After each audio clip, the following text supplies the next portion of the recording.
पाकिस्तान का literacy rate बहुत कम है और लिटरेसी रेट को ऊपर लेकर के जाने में यूट्यूब अपना बेहतरीन किरदार अदा कर रहा है। ऐसे बेशुमार स्टूडेंट्स हैं जो कि एकेडमीज़ की फ़ी को अफोर्ड नहीं कर सकते और वह यूट्यूब से सीख रहे हैं, क्योंकि यूट्यूब पे ऐसे बेशुमार चैनल्स हैं कि जहां पे दुनिया की टॉप यूनिवर्सिटीज़ का कंटेंट अवेलेबल है। यानी हम पाकिस्तान में रह के दुनिया की टॉप यूनिवर्सिटीज़ का कंटेंट हासिल कर सकते हैं, उनसे फ़ायदा उठा सकते हैं। यही वजह है कि जो 8 to 10% की स्पेशल पर्सनस की कम्युनिटी है पाकिस्तान में, जो कि प्रॉपर तरीके से लाइब्रेरी की एक्सेस हासिल नहीं कर सकते, वो ऑडियो बुक्स सुन रहे हैं यूट्यूब से। अब देखिए कि कितना बड़ा सोर्स ऑफ इंफॉर्मेशन है यूट्यूब।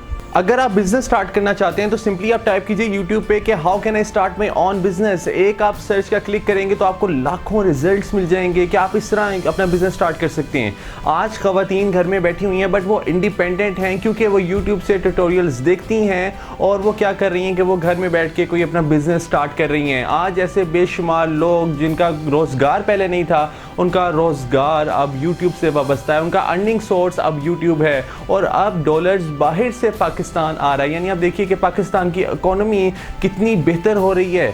यूट्यूब ने नौजवानों के माइंडसेट को चेंज कर दिया है। जहां पहले नौजवान ये कंप्लेन करते थे कि उन्हें जॉब नहीं मिल रही, आज वही एंटरप्रेन्योरशिप की तरफ जा रहे हैं। आज वही अपना चैनल क्रिएट करते हैं, कंटेंट अपलोड करते हैं और अर्निंग करना स्टार्ट कर देते हैं। मैं मानता हूं कि यूट्यूब पे ऐसे चैनल्स भी हैं कि जहां पे वल्गैरिटी को प्रमोट किया जाता है, जहां पे हमारी हुकूमत, अदलिया, अफवाज पाकिस्तान के खिलाफ बात की जाती है। ऐसे कंटेंट को डिस्करेज करना चाहिए और यूट्यूब का अपना भी एक स्टैंडर्ड है जिसे कहते हैं यूट्यूब कम्युनिटी स्टैंडर्ड्स गाइडलाइन। अगर आप उस खास वीडियो को रिपोर्ट करते हैं तो YouTube डेफिनेटली उस वीडियो को रिव्यू करता है और उसके खिलाफ एक्शन लेता है। और यही वजह है कि मैं ये सजेस्ट करूंगा कि सुप्रीम कोर्ट ऑफ पाकिस्तान का अपना भी ऑफिशियल चैनल होना चाहिए। उस ऑफिशियल चैनल से आवाम तक ये बात इजीली कम्युनिकेट की जा सकती है कि कानून की बालादस्ती कितनी इंपॉर्टेंट है। यानी हम सब पर लाजिम है कि हम कानून का एहतराम करें। YouTube बेसिकली चॉइस का नाम है, जहाँ पे हम अपनी मर्जी से कंटेंट देखते हैं। तो ये ज़्यादा बेहतर है कि हम लोगों की एनर्जीज़ को चैनलाइज कर दें, उनके बिहेवियर को थोड़ा सा मोल्ड कर दें, यानी हम उनकी अवेयरनेस के ऊपर काम करें।